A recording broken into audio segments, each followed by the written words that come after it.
after that, we who are still alive and are left will be caught up together with them in the clouds to meet the Lord in the air. And so we will be with the Lord forever. Therefore, encourage one another with these words.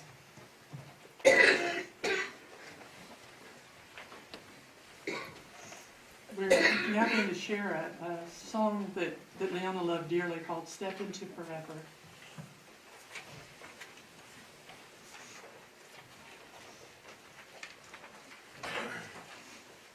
Thank you all for coming today. We had a couple of mishaps along the way as we planned this funeral, and one of them was the song. Mom never did say too much about how she wanted her funeral to be, but she came to get this song from her niece, Patricia Smith, and she told us that she wanted it at her funeral. And so Patricia, who is Debbie's sister, graciously said she would take care of that. And so she went to a recording studio to have it recorded so that we could have the music. And then she graciously said she would sing it. She wasn't too happy because we didn't put in a key that she was too happy with, and she said she'd try to sing it. Well, about Wednesday, I got a call from her, and her boyfriend had a heart attack. He just got out of the hospital yesterday. And so she says, I think maybe this is a blessing that I can't come and sing this song. Although she was sorry. But my sister-in-law is going to say the words, and you will hear the song in the background. And so, Mom, this is the best we could do for you. Oh, we tried.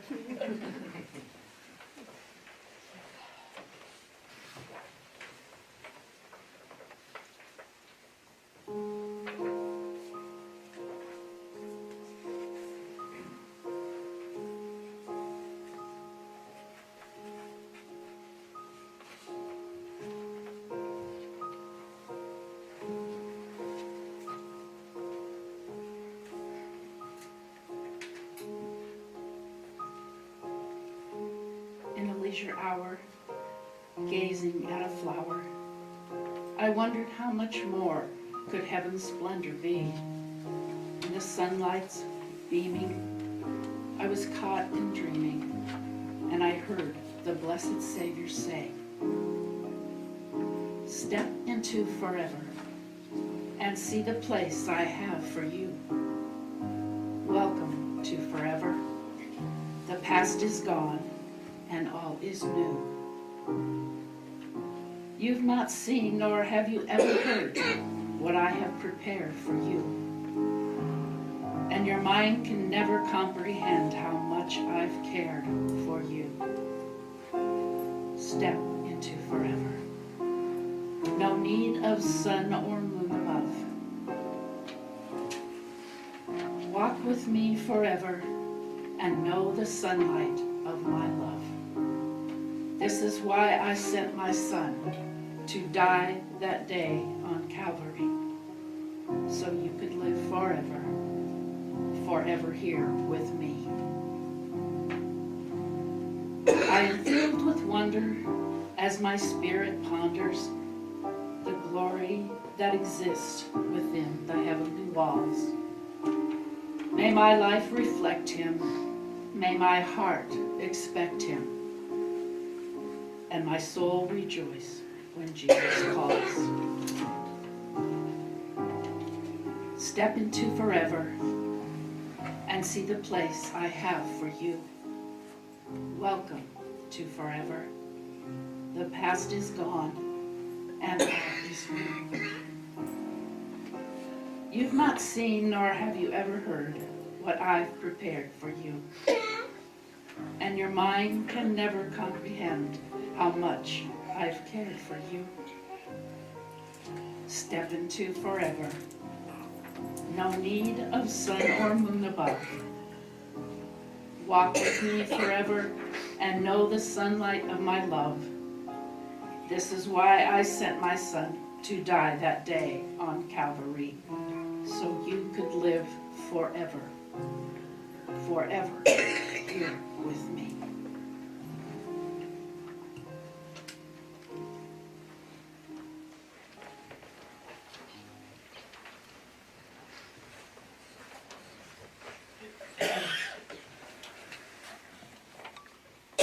Psalm 100.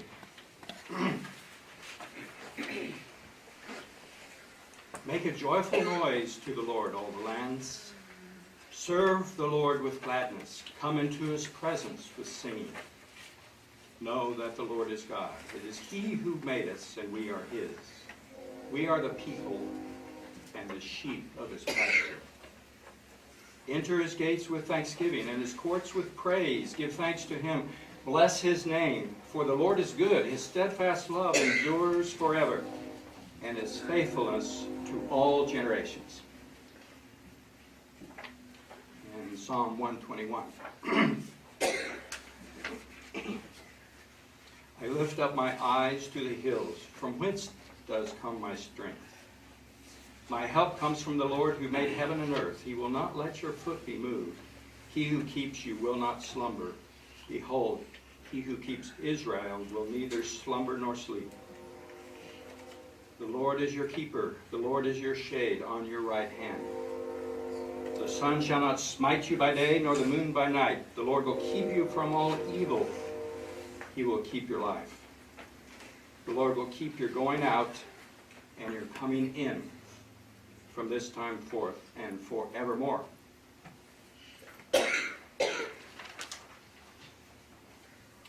Aunt Leona was sharp to the end, and as I was lounging around their house one day, hoping someone would jump up and bake an apple pie or a German chocolate cake, she channeled her thought. She said, "You naughty boy, you're just here to get something good to eat." I channeled her right back. But of course, unfortunately, I said that out loud, and Shirley heard me. And she said, "But of course what?" "But of course your mom says you're an excellent cook." She never said that. You weren't listening.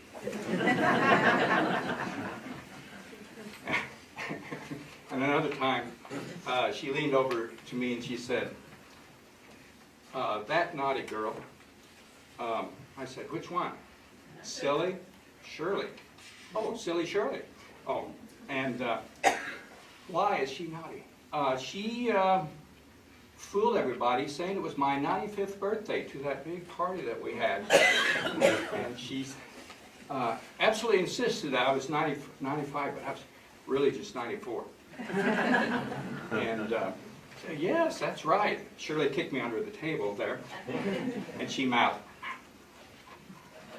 "95. Well, you may know I didn't get my German chocolate cake that day. She does have a word for us. Safely home.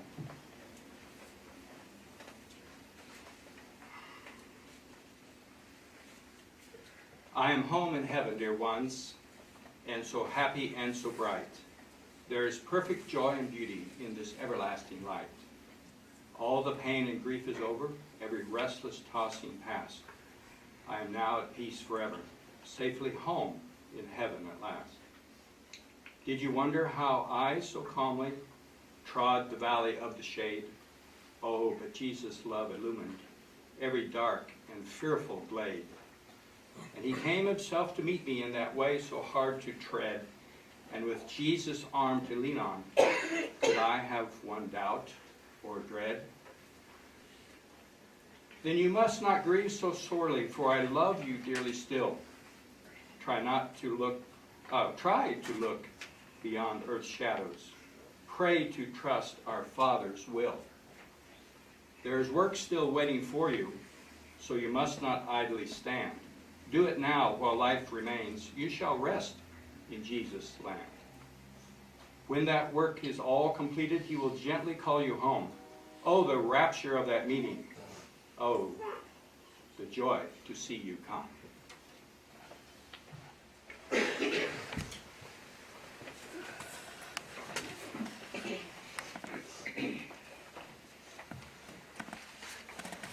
Leona loved the teaching and preaching of the Reverend Dr. Billy Graham, and so Just As I Am is a supremely appropriate tribute to them both.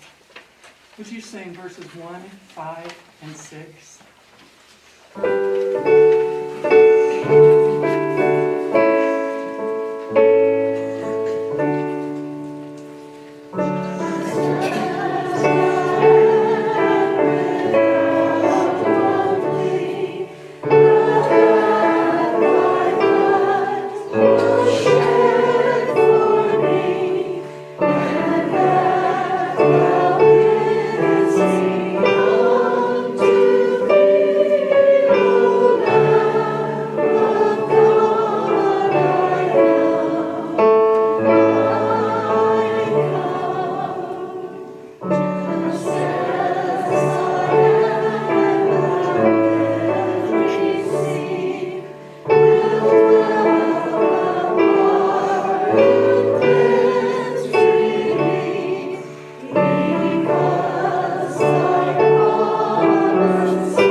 Leona died Sunday morning at home near Paola. She was born in Wagstaff on November 10th, 1922, and that allows you to do the math of 94 or 95. Leona married Everett on August 17th, 1945. They resided on the family farm near Paola all their married life, where they became the parents of 2 children they loved dearly. Leona attended school in the Paola, Osawatomie area until her father, a railroader, moved the family to western Kansas. Leona graduated from high school in Bison with a class of 1940. Upon graduation, she moved to Paola to attend Ursuline Academy, earning an elementary teaching credential. She taught in rural Miami County schools until she was married. She then resumed teaching in rural schools in 1959, and when those schools closed, she took a teaching position of 2nd grade in Paola, retiring in 1985. Leona and Everett joined the Plum Creek United Methodist Church soon after their marriage, and the church became the focal point for family activities. In addition to church duties, Leona raised a big garden every year, and the family enjoyed the delicious food she preserved every season. Other hobbies that she enjoyed were reading, bird watching, taking walks on the farm, traveling to visit grandkids and other relatives, and getting together with family and friends. She was preceded in death by her parents, by her beloved Everett, her sister Nadine, stepmother Alice, half-sister Bernadette, half-brothers Edward, Wendell, Charles, Pat, and one niece, Linda. She is survived by her daughter Shirley of Paola and son Ron and wife Julie of Longmont, Colorado, 2 granddaughters, 1 step-grandson, 3 step-great-grandchildren, other relatives, and friends. At this time, Ron and Shirley have asked if you have special memories that you would like to share of Leona.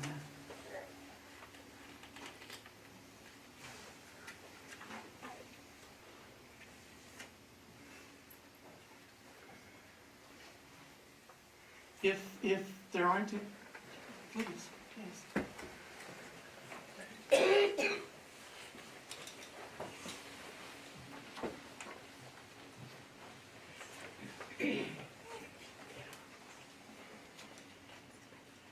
Good morning, everyone. In August, at the beginning of the school year, Shirley and I talked, and I was looking for a career change, and she offered me this incredible opportunity of taking care of her mom. And several people this week said, "I'm so sorry that you lost your job." And I said, "This wasn't a job. This was love." And I never dreamed, Shirley, and I told you in your letter, that I never dreamed that in accepting this position that I would fall in love. But I did. Leona was someone who was determined. Every morning we would wake up, she would wake up, and I would go and get her a warm washcloth to wipe her face and wipe her hands. And I said, "Leona, this will help you wake up." And, oh, it just felt so good, she would say. And I'd ask her, I said, "Do you want your wheelchair or do you want to walk this morning to your breakfast chair?" Oh, she would sigh and she'd say, "I know I better walk, it's good for me." And from August to Thursday, the last day that I had the opportunity to take care of Leona, she sat down in her wheelchair no more than 3 times, going from her bed to her breakfast chair. And the woman, to me, was an inspiration and a godsend in my life. And I can't thank Shirley and Ron enough for the opportunity to serve Jesus through loving and taking care of him. It was a pleasure. Thank you.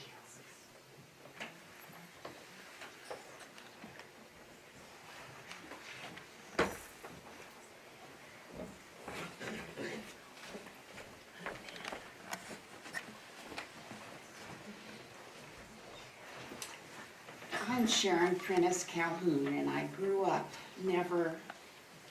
not knowing Leona and Everett. Mother and Leona were more like sisters, and I'll never forget. In fact, I have a picture of Aunt Wilda, Nadine, Leona, and my mother that I look at every day on my refrigerator. I never went to a babysitter if I didn't go to Grandma's.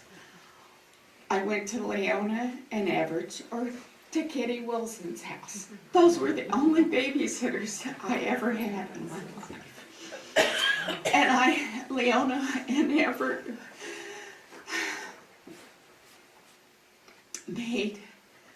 helped to make me the person that I am. How many people, I always wanted to go to their house because we could make mud pies out by the old smokehouse, and we'd make mud pies and we'd make cookies and we'd decorate them with cedar bears. Shirley and I are only 3 months apart in age, and one of my few baby pictures are a picture of Shirley and I sitting on Grandma, I don't know whether it's Grandma and Grandpa's or Aunt Wilda's couch, when Shirley's 6 months old and I'm 3 months old. I don't know what I would have been and I have to talk about him too, because he was such a special man. I'm sorry. I thought I could do this. I'll never ever forget and the memories I have of them. Thank you.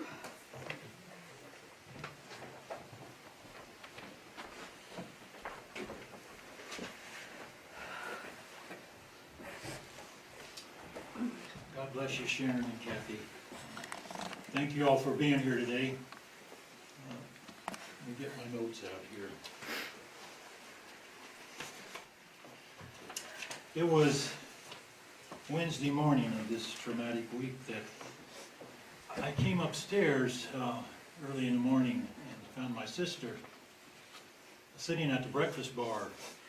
I looked at her face and it was drawn tight with determination, and all of her energy was directed towards the laptop computer in front of her. It was the same face that you saw this morning on her when she was sitting at the piano sharing this music of morning, the first medley with you. But I knew instantly what she was doing, as she was sitting there starting to eulogize her mother. So I walked past and she said, "I don't want you to read this now." So I went outside and I busied myself with the morning chores. I came back in and she was still at her task. And so I made myself scarce and did some menial things. And finally, when she was done, she pushed back from the table and said she was finished. She said, "I don't know if you will like this." She said, it's not eloquent, but it's honest and it's the truth. And she said, you can read it now. So I sat down at the table and I started reading these words, which came from the heart of my sister. And I read through it, and she sat there and said, "I don't know whether we should read this or not." And so I walked over to her, I put my arms around her, and I said, "Yeah, it needs to be read." So I'm going to read. Before I read, I would like for us to just bow for a word of prayer as I ask for courage and the strength to do this for her in a way where these words can be heard. So let's bow our heads. Dear Heavenly Father, we ask your blessing on this